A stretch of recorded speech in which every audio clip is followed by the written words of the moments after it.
Hey everyone, it's been a while, so my apologies. Life has kind of gotten in the way lately and I've been really busy, and I've certainly been lacking in the video department, so I thought I'd better sit down tonight and take a bit of time to do some videos for you guys. Thank you so much everyone for sticking around and still watching, and those of you who keep asking for videos, sorry, and here they are for you. So tonight's one is again mainly using NSI products and a few other bits and pieces. Just a nice pretty pink and sparkly nail tip for you guys, so I hope you enjoy. Thanks for watching, bye!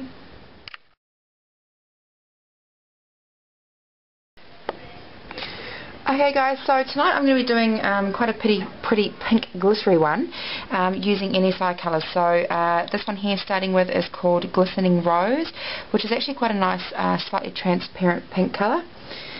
This one here that I've mixed up with NSI's Opal Shimmer and also NSI's Radiant Pink.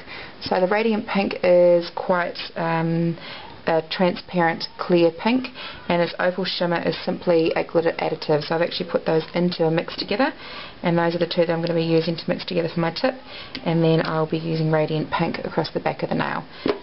Also using NSI Nail Pure Plus and NSI Super Bond Primer, as well as NSI Attraction Liquid. So we will get into it. Now the brush that I'm using, which everyone asks what it is from NSI. It is, as far as I can remember, it's the Royal Precision Grand Kalinsky. So it's a size 8 oval shape. Okay, if you guys want to know. So we will get into it.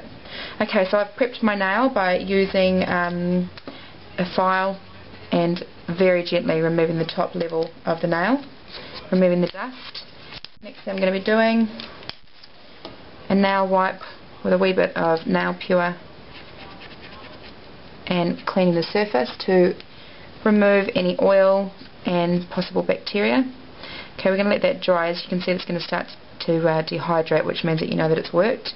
Once that has completely dried, you then use your primer, and very gently, keeping in mind that most primers are acid based, you do not want this to touch the skin.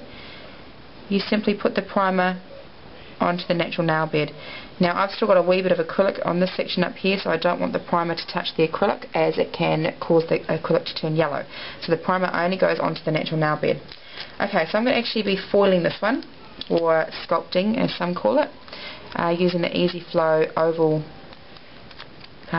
forms. Open it up like that, give it a bit of a shape, move it around a bit. Okay, so the idea is to tuck this nicely under the nail's free edge.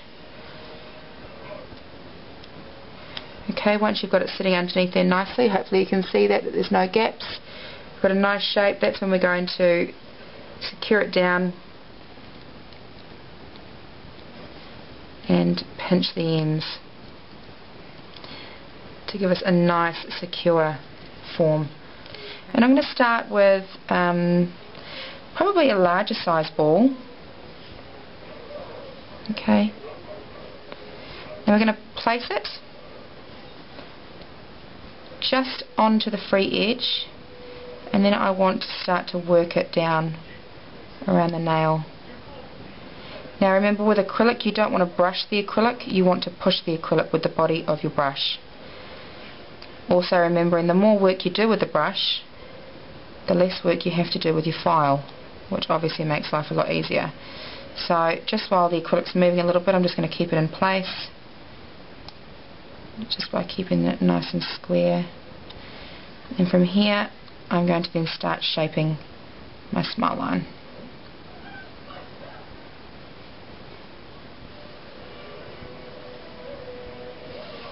I don't like, oh well, not that I don't like, but on this particular one I'm just going to do a slightly flatter smile line as opposed to a deep smile. I'll give it a slightly deep edges there. So you do get a bit of time with most of these acrylics to actually play with it and move it around a bit. Okay, so that's our first ball. Nice bit of thickness up through here, and we're really tapering off. The second ball we're going to pick up, I'd like to use approximately the same size. Okay, and as you can see, I don't know if you can see in there, but it's actually quite transparent. So I'm going to place that at the very edge, remove my brush, give my brush a quick wipe, and leave that to slightly settle. And then we're just going to very gently push the pink into place.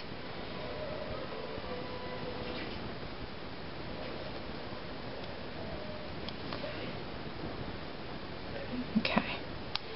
When we've kind of got it roughly into place, what I like to do is very gently start to drag the pink over and almost blend it in a wee bit to the clear glitter that we've already placed down. As you can see there, so you don't have too much of a defined line where one starts and one finishes.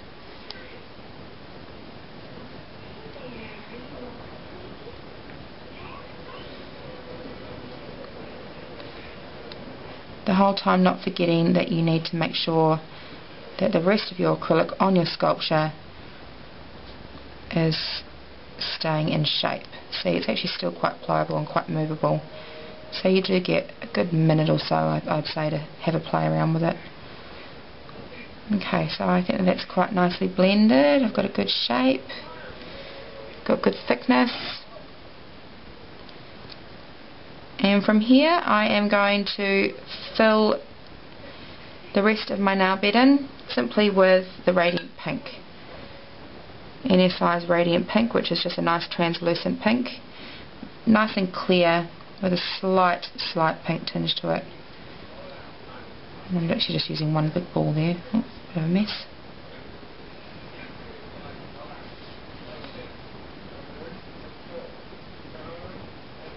Okay, I'm wanting to make sure that when the acrylic gets close to the cuticle area that it doesn't touch the skin, otherwise you'll get lifting.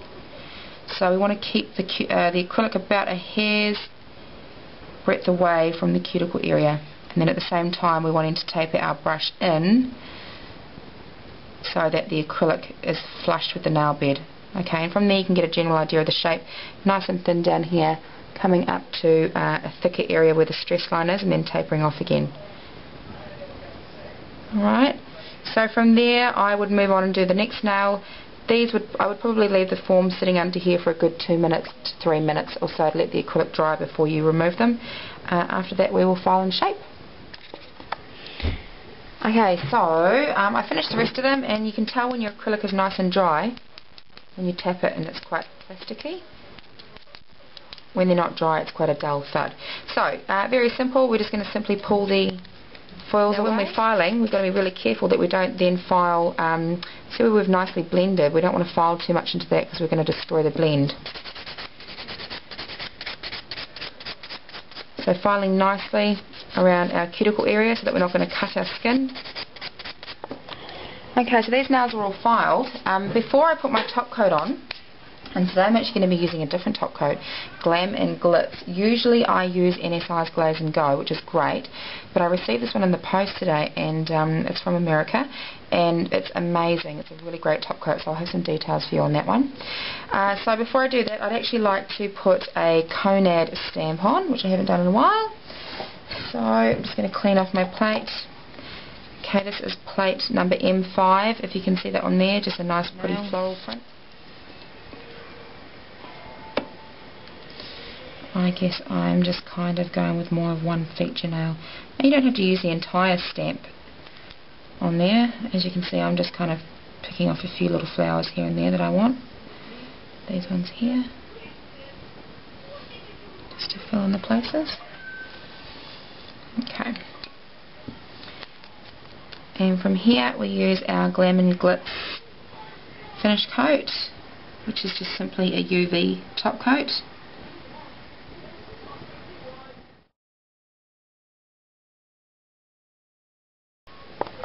Okay, so that's our nails all finished, and obviously finishing off with a nail cuticle oil. Rub it in and that's your nails all done. Hope you guys enjoy, and I'll take some photos for you. Bye!